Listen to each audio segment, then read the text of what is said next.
Assalamualaikum warahmatullahi wabarakatuh. Bismillah, alhamdulillah, wa syukrulillah, wassalatu wassalamu ala rasulillah. La haula wa la quwata illa billah. Aturan dulur barani wilujeng patepung dangu patepang sora ngalangkungan jomantara dina acara anu maneuh nyaeta dongeng Sunda nu disiarkeun saban dinten di radio siaran pendidikan barani. Kalayan ieu dongeng nu digarap ku Sim Kuring masih dina jejer carios Si Ruyung Kawung yasana Bapak Sukandar Suhargi.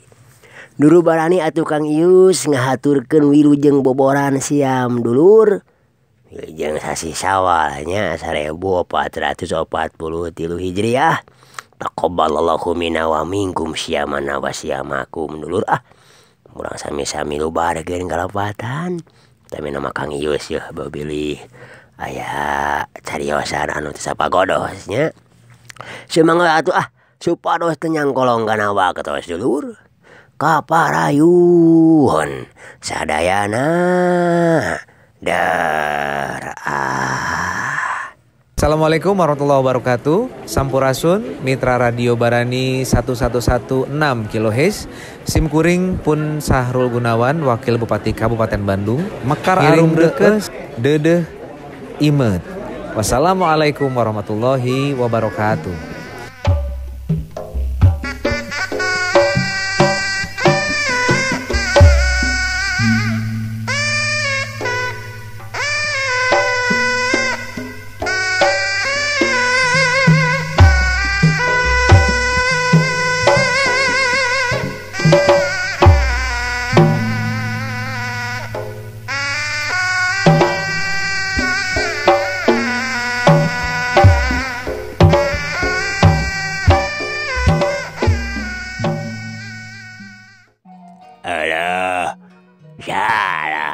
Nyiksa budak mah agar mah kuat hayo deh disiksa lain mun bener adi masih keneh penasaran madak naon urang corak bae kali dukuluan. Alah laras eta teh kakak Bah Jagur temong riuk beungeut na pinuh ku kabunga lantaran kumanehna karasa yen tingkat pangabisa nambah bajo teh memang aya di saluhureun manehanana. Nah, make dulur sagala rupa Ki Adi. Ki Adi teh yeuh paribasa nog asin peupeus hiji nya peupeus kabeh. Saurang meunang kasusah sararea janggu bakal meunang kayosa. Paribasa kacing kulit kabawa daging nganyerikeun kaki Adi sarua we jeung nganyerikeun kakak. Bah Bejo nyarita bari neuteup ka Bah Jagur anu harita keur sila tutug hareupeunana henteu dariuk dina bangku lantaran bangku awin geus ngarempeyek tayapurianeunana. Oh, aduh nuhun atuh aga. Asa kieu mah kaula teh boga dulur. Salah Ki Adi. Nah teu bebeja ti bare itu aduh. Padahal mun ti baheula mah ayeuna teh meureun geus beres. Kiadi mah kudu nyiksa nu jadi anak. Bah Bejo ditungtungan nyarita nakunya kakak mencrong ka Bajagur anu ngadadak ngabelehem deui lantaran ngarasa era ku Bah Bejo anu ngageuh-geuikeun pedah manehna mentas nyiksa Surya. Ngaran-ngaran jeung dulur saperguruan anu geus aya 10 tahun teu patepung dina ngobrolna teh piraku we teu pogot. Kuplekna keur sagara didongengkeun, sagara dicaritakeun, tapi lolobana mah Bajagur anu ngabuis teh. Pang-pangna mah nyaritakeun pangalamanana baheula keur waktu manehna aya di Miramar. Mimitina mah ngan sakadar rek ngabela anu jadi anak murid, tapi akhirna manehna sorangan anu ngaranapan mamalana. Malah anu dibelaanana mah lapur teu kapuluk. Si Darba jeung si Piong nepikeun ka hanteuna. Atuh cenah jamian anu hirup keneh oge. Jadi bebunon saumur-umur. Panona jadi lolong. Akibat jadi korban pamonyetna Aki Salhapi. Nepi ka peuting pisan ngadarongengna teh. Nu akhirna mah dipatri ku Jangji Pasidi. Yen moal lila deui oge maranehanana pasti bakal datang di ka Cisapar. Pikeun mulangkeun ka nyeri deui ka Gumilar. Anu pikeun Bajagur mah ieu teh ka cidang matak ngabungahkeunana. Hatena yakin yen sakali ieu mah Gumilar teh moal bisa hojah deui ngalawan Bah Bejo dulur saperguruanana.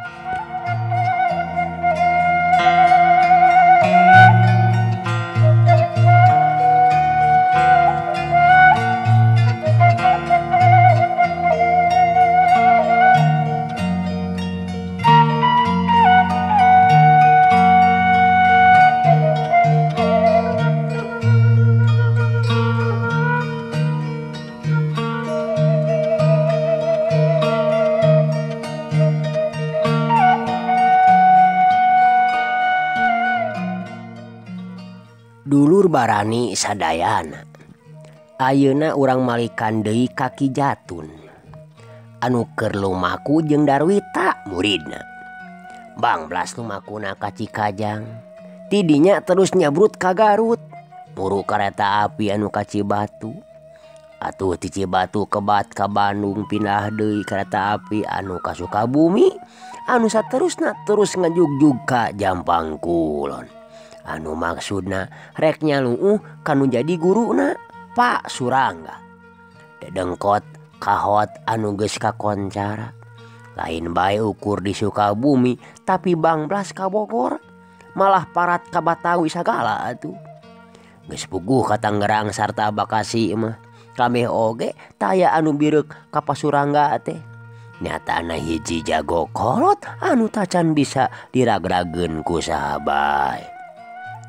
Waktu Ki Jatun jeung Darwita geus anjog ka hareupeunana, paralak bae Ki Jatun teh nyaritakeun sagala kajadian anu geus kaalaman ku manehna. Nggoning Bitotama jeung Karna nyaeta nu jadi incuna Aki Mursid. Dicaritakeun ku manehanana yen jeung Aki Mursid mah teu kungsi patelak lantaran kabeneran harita teh keur gering. Manehna nya dilawan ku incuna. Anu mana tetela geningan pangabisana teh lain hampas-hampaseun. Manehna nepikeun ka ngalaman tatu dina beuheungna. Malah harita oge ditemongkeun ka Pasurangga teh. Pasurangga barang ngadenge dongengna nu jadi murid. Manehna ngahuleng atuh sailila-lila. Pamustunganana mah heg manehna teh mariksa tatuna Ki Jatun. Anu barang breh teh ditempo ka cidang Ranjubna. Lantaran ti jiga-jiga ditobros ku curug tapi ieu mah teu beda we tinu ditobros ku beusi. Tapakna jero naker. Ngan bubuhan Ki Jatun teh kacida kuatna manehna masih kene bisa nahan. Teu nepikeun ka perlaya ngalepaskeun nyawana. Hebat lawan teh Jatun. Cacakan ngora kene. Nyapan desani kamol kuat lantaran manehna boga tanaga anu teu bisa dikira-kira kumaha yeuh pirasaeunana. Pasurangga bari ngareret ka muridna. manehna heg ngusap-ngusap kumisna anu geus camut-mut bodas kabeh. Sanajan manehna teh katampona geus bangun tokroh-tokroh, tembong badanna masih keneh jag-jag, panonna masih keneh buringas, sarta sorotna kacida seukeutna. Huntuna atuh masih keneh rempeg barageuh. Umurna mah ised we leuwih kolot saeutik ti Ki Jatun. Ngan ari dedeganana mah kawasna sabanding. Bah. Jadi ke Andika teh masih boga rasa kapanasaran Jatun. Pasurangga nyarita deui, nanya ka Ki Jatun. Semohon atuh Pak Guru. Upami dicariosan ayeuna tos bae abdi teh moal deui ngarerepot. Pak Guru kitu. Si Jatun nyaritana teh sirikna lengas-lengis. Sieun teh ditulungan kuno jadi guruna. Bah. Pasurangga neuteup seukeut ka muridna nu harita keur mendeko. Bah. Rada seunggah kaula teh Jatun. Pasurangga neruskeun deui nyaritana. Riuk beungeutna terobah panonna tetep mencerong ka Ki Jatun. Duh, piraku Pak Guru atuh kumaha abdi. Ki Jatun rada kaget oge barang ngadenge ucap-ucapanana nu jadi guruna teh. Sasat pasalia jeung sangkaanana. Nyah manehna cengkat, males paneuteupna Pasurangga. Temong anu ngarenyu semu-semu seuri ditahan. Beh. Memang seunggah Jatun. Lain seber ku wesena kaula teh beuh. Tapi ngarasa era kaula teh. Hari kudu ngalawanan budak satepak mah. Dina meunangna tangtu diaromongkeun. Kadong dora meureun. Atuh dina elehna sumawona. Kaula tangtu kasurag ku balare Jatun. Ngalakonan rag-rag ku budak nu masih keneh bau jaringan. Jamun Pak Guru tiasan awonkeun pun karena mah moal aem canyaos oge nyaman teh budak genge sasat ngora genge. Dipaken jeng bung bulang mah sareng nangka kura eta teh disebut oge budak teh siluyung kawung. Anu langka bisa nyingin tanya Pak Guru kitu tah. Ceuk Ki Jatun mereka tegasan. Beuh kidunya gening disarebut siluyung kawung Jatun. Pasurangga ngasongkeun pananya. Margi Pak Guru manehna mah tara nyoren pakarang. Iwal tinu sok dianggo pakarangnya teh nyaeta hiji ruyung anu didamel nantinya kawung kitu tah Pak Guru. Ki Jatun merek penjelasan. Beuh. Ari anu dipibogana ulin mana cenah Jatun. Pasurangga nanyakeun deui. Maksudna mah ulin jurus di dieu teh meureun. Rupin mah ulin Cikalong Pak Guru. Namun tos aya nu dirobi rubi gerakanna hese pisan diteguna kitu dah Pak Guru. Bah, bisa jadi aduh. Sabab kabeh jawara oge ngabogaan ulin cipdana sorangan Jatun. Tara nurutkeun sagemlengna dina sumber anu aslina eta teh. Tah ieu teh saya lian dina ngagunakeun gerak ketipu. Ku bisa ganjang-ganjang kateguh eta teh Jatun. Ira Andika rek balik deui kana anggaku lah. Jatun. Akhirna mah Pasurangga nanyakeun pamaksudan Ki Jatun saterusna. Ya, ona langkung baguru aju. Kahoyong menyejejeran we di ajina kene.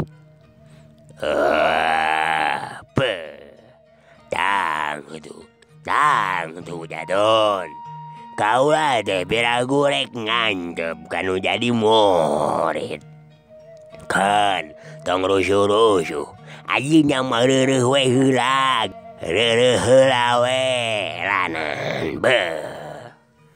Ngadenge kasanggupan nu jadi guruna kitu. Lain di Kijatun ngarasa bungahna. Pikirna piraku ayeuna mah make teu kalaksanakeun maleskan nyeri kaki mursid deh. Lamun Ki Mursid kebeneran geus cager tang tu bakal dilawanan ku manehna. Ari karna mah geus pasti bakal disinghareupan kunu jadi guruna. Teu kungsi mangkuk 3 poe ti harita. Pasurangga katut Kijatun. Ya kitu deui Darwita geus tembong ku kulunuan di stasiun kareta api Sukabumi. Dina poe eta teh maranena rek init ka Garut. Jelasna mah rek kabung bulang pikeun manggihan Aki Mursid atawa kaharana anu disohorkeun atawa disebut Ciruyung Kawung teh. Pikeun Pasurangga mah teu wudu we matak ngadatangkeun rasa kapanasaran oge. Tahun-tahun manehna teh sasat geus reureuh lantaran teu manggih layan. Ayeuna kakararek dicoba deui. Anu sanajan dina hatena mah saeutik oge teu nyangkaruk nafsu hayang riributan. Tapi pasualan nu jadi muridna kumanehna teu bisa dianggap sepi. Saperti hiliwirna angin anu sama sakali henteu ninggalkeun tapak naon-naon. Lantaran antara guru jeung murid teh sasatna duit tunggal nu teu bisa dipisahkeun. Itu ieu oge geus katalian ku ikrar rek silih belaan.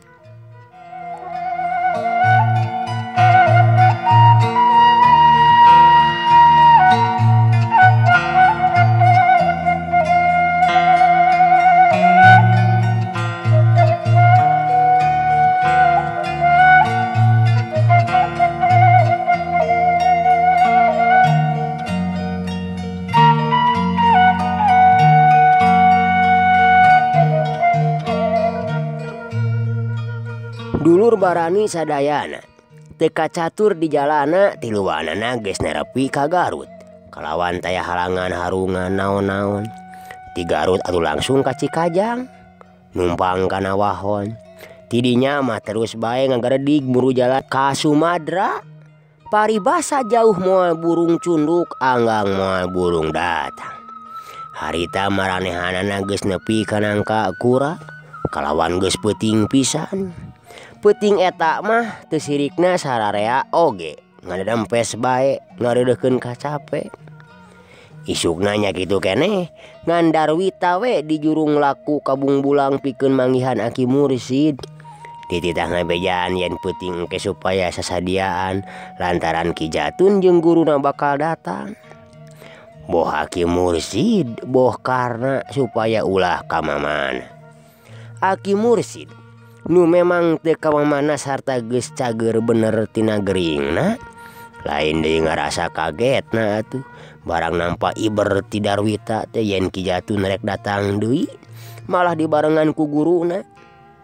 Sacara hawar-hawar manehna geus ngadenge beja tina hal ihwal guruna Kijatun anu ngaranna Pasurangga anu padumukanana di Jampang Kulon.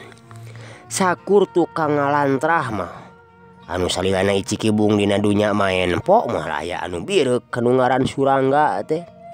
Sanajan tacan neuleuh jelemana tapi ari ngadenge bae mah geus tangtu. Atuh sajungna Darwita balik deui ka nangka Kura. Derbae Aki Mursid badami. Jeung karna Katut Widarma tiluan hoghag silih tempas lantaran masing-masing pada nyadiakeun dirina pikeun nyanghareupan Pasurangga. Engke peuting teh pasti bakal maju nangtang lawan. Tapi akhirna mah diputuskeun yen anu bakal ngayonan Pasurangga teh nyaeta karna lantaran maksudna keukeuh teu bisa dipondah deui. Anu pikeun Aki Mursid mah ngarasa melang oge lantaran ceuk pamikirna yen karna teh masih kurang pangalaman. Sedengkeun Pasurangga mah kapan hiji kolot nyakolot umur nyakolot pengalamanana puguh sasat diulik saneng-enengna.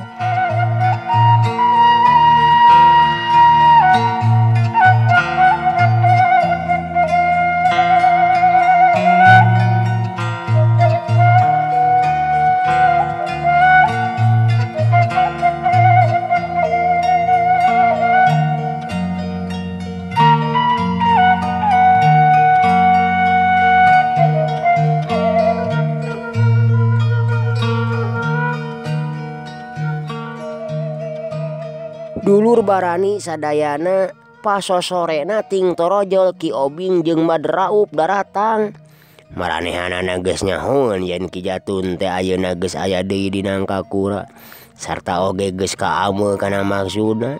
Ieu sababna nu matak maranehanana ngagentak nyalampeurekeun ka Ki Mursid bisi perlu ku bantuan lantaran sanajan bener boh Ki Obing boh Mad Raup ka Ki Jatun teh teu nampil saeutik-eutik acan, tapi ari Ki Mursid diancam bahaya mah maranehanana moal sungkan bebela sanajan kudu nepi ka kumahana oge. Kakara oge reup magrib Pasurangga kalawan diiringkeun ku Ki Jatun sarta Darwita harita teh geus ngarongheap daratang ka imah Ki Mursid. Puguh sadia ti sore keneh atuh sabada salat magrib oge sararea geus ngariung di tepas pikeun nunggu-nunggu nu bakal datang. Atuh anu daratang teh matak hese gura-gero. Bah, kening maneran begitu. Mana nu ngaran Mursid teh euy? Pasurangga nanyana bari ngajeganang tung. Sanajan hatena mah geus bisa ngira-ngira yen anu pangkolotna anu ngaran Mursid teh. Nu matak bari ngasongkeun pananya teh panonna mah ngareret ka Ki Mursid. Ah, kaula Surangga. Ki Mursid ngawalona bari jungnang tung supaya sidikeun meureun. Beh. Kening geus apal ka kaula Mursid. Pasurangga bari nya kakak teh. Petalakuna estuning tenang naker ngebrehkeun lelewa anu taya pisan ka gimir.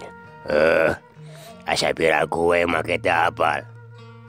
Make teh kenal ka Pasurangga ti Jambang Kulon. Ki Mursid nambalan. Ari anu ngaran Garna. Anu mana cenah ieu? Boh. Pasurangga nanya deui bari panonna rutret ka Karna jeung Widarma. Kaula anu ngaran Karna mah nyatana incuna Ki Mursid yeuh.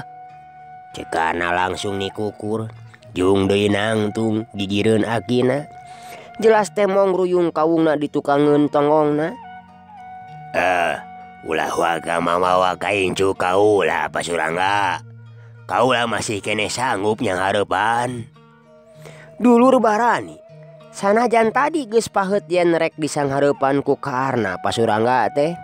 Tapi satekah pola manehna ngahalangan sangkan ulah jadi lantaran saret oge geus kisah ngira-ngira. Sieun Pasurangga teh lain lawan hampang-hampang. Bah, kaliru atuh Mursid. Kaula mah khusus rek nyang hareupan kanu geus kungsi mahala ka Ki Jatun.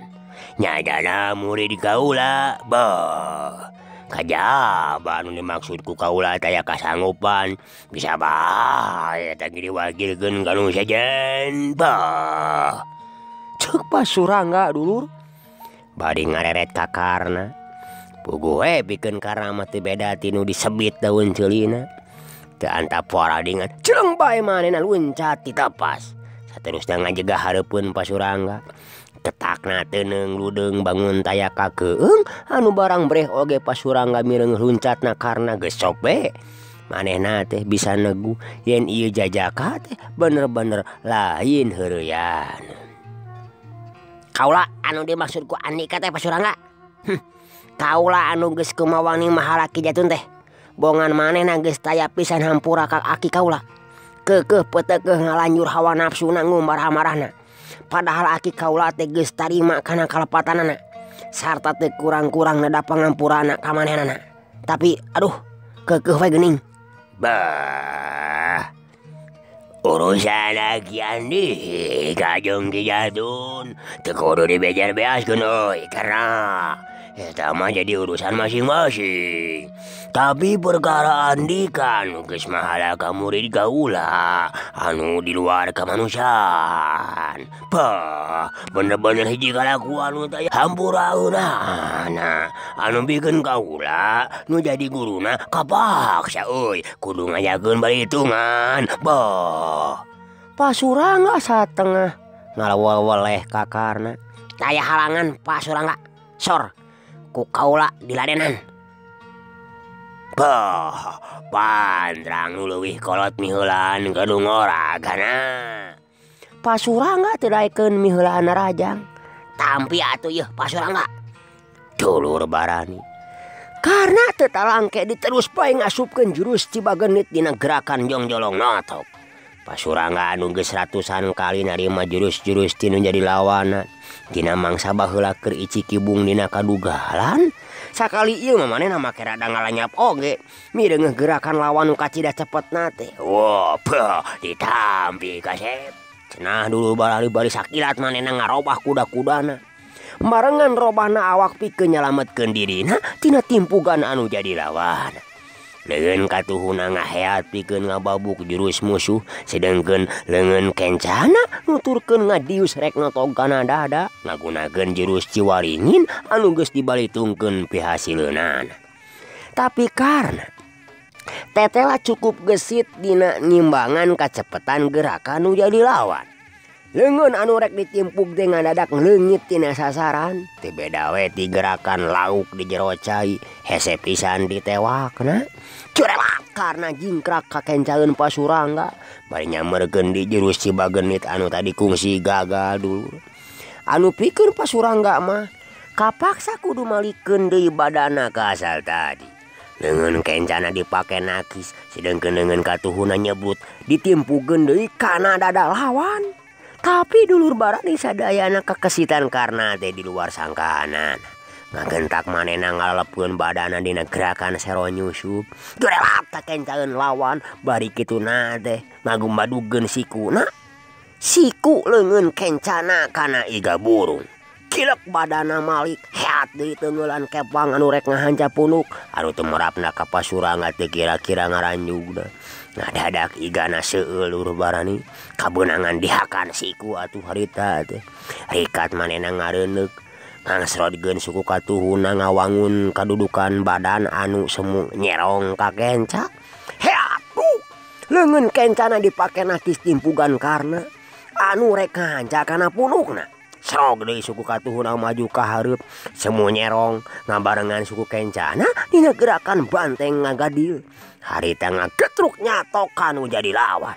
Sedengkeun leungeun kencana dipake nakis tadi sakilat geus diteruskeun ngablesad notog hulu angen dina gerakan Cimane. Nu akibatna hebat oge pikeun karna. Manehna sakali oge geus nangkarak bengkang atuh. Gado asa menyon, sedengkeun angen karasa eungap anu lain di kieuna. Mireungeun nu jadi lawan geus bisa dirager-rageun. Sanajan sareret oge geus katiten bener karena teh geus ngajurah roh.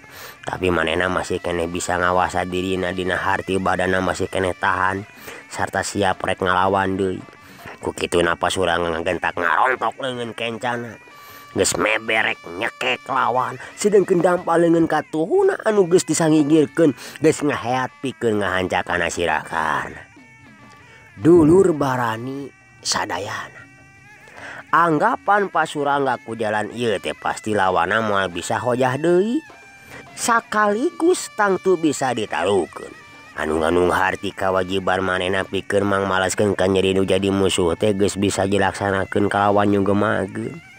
Tapi kalawan di luar sangkaan Pasurangga tuh karena anu geus cukup ngarti kana bakal datangna bahaya anu ngancam kasalamatan dirina ngan sakilat manehna ngaborengka anu saterusna nubruk kana suku Pasurangga bari ditarik satakerna. Anu sanajan teungeulan kepang nu jadi lawan ngajedak kana tonggongna tapi Pasurangga sorangan jadi ngagedebut nangkarak bengkang.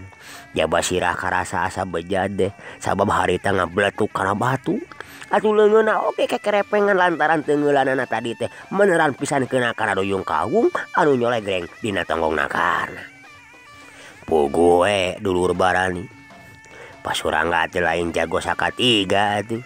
Ngagentak manehna ngajerek-jeg hudang deui. Nya kitu oge karna ayeuna geus ngajegadi yang hareup sapinuhna ka Pasurangga anu geus pada sayaga pikeun neruskeun di patelakna.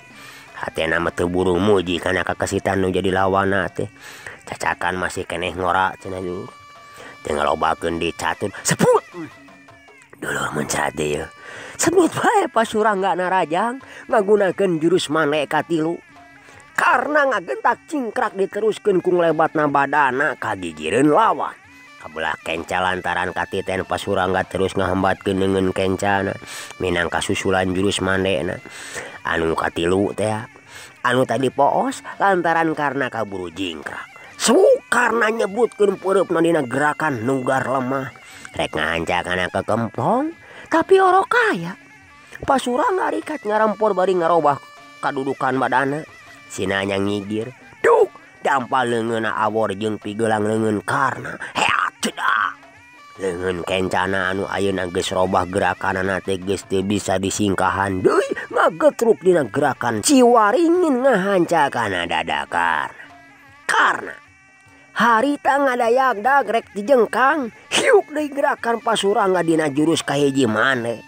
Tapi karena masih bisa ngawasakana dirina ngagentak manehna ngagunakeun gerakan sero nyusup. Borengkala kagigir bari nejehkeun suku katuuna kana puhu pingping nu jadi lawan. Sabot Pasurangga badana ngarampeo. Satekah polah mageuhan kuda-kudana. Nu harita jadi pajenjar akibat benturan dampal suku karna kana puhu pingpingna. Sakilat karna malik terus bari nyamberkeun jurus Cibagenit. Rek ngahancakana carehan.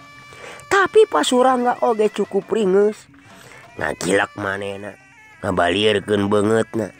Cedak deui teungeulan ciwaringin ngahanca leungeun karna ngerepeng. Narik leungeunna bari terus ngajaul dina gerakan jeler ka saata. Lantaran kabireungeuh leungeun kenca lawanna teh geus ngabelesu rek ngahancakana dada. Bah, hebat gerakan nikah teh kana euy bah. Pasurangga teu euleum-euleum ngebrehkeun pamujina.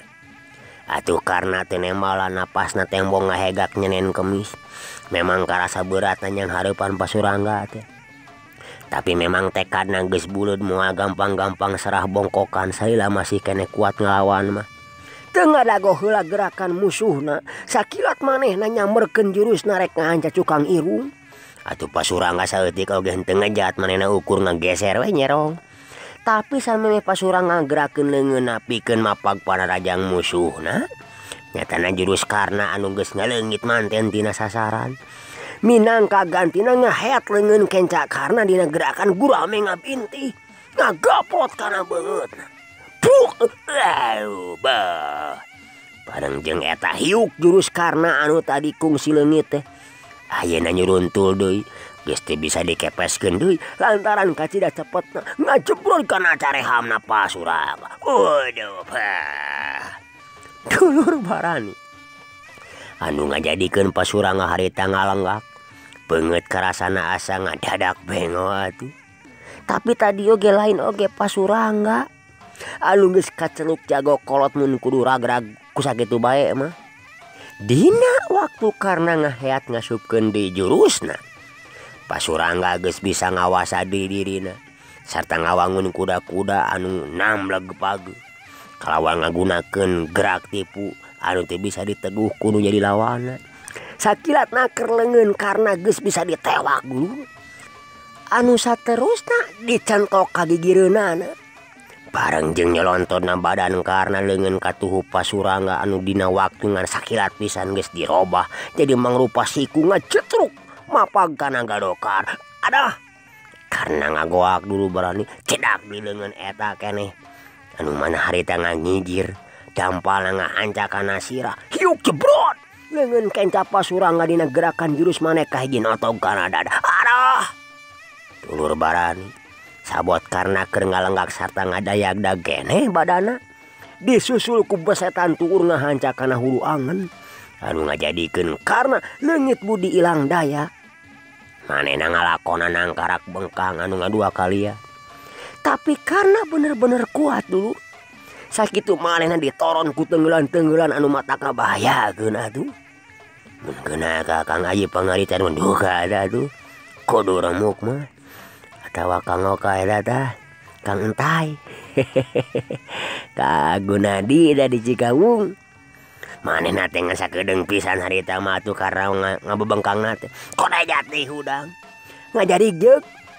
Sanajan masih keneh lungleng katur lengan. Ret kanu jadi lawan ngajegah hareupeunana ngebrehkeun tanda kemenangan. Lain deui ngadatangkeun ngaheabna kana hate karna atuh. Reup karna peureum pikeun muserkeun tanaga batin. Musuhna teh ayeuna merek dilawan ku gerakan si pecat nyawa. Jurung kunung leungeun kencana ngajurung kunung maju sahi basira. Jung deui leungeun katuhuna nuturkeun sarta dampalna meber. Samu-samunya ngigir. Pelesat badan karna teu beda we ti jamparing leupas tina gonewana. Nyebut ka hareup narajang Pasurangga. Harita masih kene ngajega. Kumaksud mah Pasurangga terek ngagentak ngolebat ka gigir. Tapi gerakan karna kacida cepetna. Pasurangga antuk nama tetep bari magehan kuda-kudana dulu. Duk pigelang Pasurangga awor jeung leungeun katuhu anu rek nungkup kana sirahna. Sedengkeun pigelang leungeun katuhuna awor jeung dampal leungeun kenca anu geus meberek rek nigas kana beuheungna. Akibatna kacida hebatna dulur atuh. Daya teh Pak Haji Ade Majalaya. Aki Mursid anu biasana tara getapan renjagan. Harita mah manehna ngaran juga tuh lain di kieuna. Lantaran mireungeuh badan karena ngaceng ka tukang aya kana 5 elona. Sarta ragragna diuk sedengkeun Pasurangga. Tetep ngajega teu gedaga anginan sarta teu usik bulu salamar. Tapi sanajan kitu teu burung tina sela-sela bibir Pasurangga ngalai getih hirup anu saterusna. Oho batuk. Bari ngutah-ngutahkeun getih. Karena atuh leuwih hebat kaayaanana manehna nggolokokan sarua pada ngutah-ngutahkeun getih hirup bari nyuuh kana taneuh. Aduh, karena ujang. Aki Mursid tutulubun muru incuna. Bari dituturkeun ku Widarma. Heg sirah karena dicengkatkeun. Eling nana jalu. Aki Mursid dumareuda. Bari terus niupan emun-emunan engkana. Aduh, tobat Aki. Aduh. Karena maksakeun cengkat bari humarurung. Tahan jalu. Ja, maksa kieu mah jalu. Aki Mursid sateka pola ngagedean hate anu jadi incuna. Nyah karena cengkat red ka Pasurangga anu masih kene ngajega. Sanajan tetela manehna oge pada ngutah-ngutahkeun getih. Tapi karena ngarasa yen tingkat pangawasana teh aya di saluhureun manehna. Anu mun dititenan riuk beungeutna Pasurangga masih kene sadia pikeun neruskeun di patelakna. Sedengkeun manehna ayeuna geus taya untupan dipikeun nuluykeun ngadu tanaga. Badana karasa leuleus lungset aya tangan pangawasa. Mikir kadinya karena geus teu nolih ka musuhna. Teu nolih ka akina sarta Widarma anu harita keur ngarubung. Jung manehna nangtung. Dalig deug rumangieung manehna muru ka imah. Sadatangna kajerongan gebuk bae manehna nangkuban di tengah imah dari teu inget di bumi alam. Ujang. Ngini amah ngoceak bari ngarontok kanu jadi incu. Segeruk bae nini amah teh ngagukuk bari ngagulang gaper badan karena anu geus teu inget dina naon. Tahun-tahun geus tara ngaluarkeun Cipanon. Ayeuna mah budal dipake jeung cerik anu jadi incu anu kaayaanna teu empes-empes. Sedengkeun tina antara dua bibirna masih kene ngaluarkeun getih ngalai maseuhan kana papakeanana. Aki Mursid ngajega nyang hareupan ka Pasurangga. Saingkahna karena manehna mah tetep ngajega di buruan. Kumireungeunna Pasurangga ngajega keneh bangun anu kerenang tang lawan. Timbul dina hatena Aki Mursid pikeun nuluykeun hanca anu jadi incuna. Bah. Andi karek maju Mursid. Bah. Pasurangga ngasongkeun panahnya. barang manehna mireng Aki Mursid tetep ngajaganyang hareup sapinuhna ka manehanana teh. Teu pino gawe Surangga. Aki Mursid ngajawab lirih. Kapan lawan Andika maki jatun. Kaula ayeuna sebagai ganti incu kaula anu can tumarima eleh ku Andika. Aki Mursid ngajawab tandes. Naon sababna Aki Mursid nyieun tindakan anu sarupa kitu? Anu saolah-olah tanpa ijiran deui manehna sasat ngayakeun panangtang ka Pasurangga. Tayalian dengan samata-mata pikeun ngajaga nu jadi incu supaya rahetatena teh teu nambahan parna. Lantaran ku kabuktian wawasan manehna teu mahi dipake nandingan nu jadi lawana. Sahantena piraku teu gudawang hatena.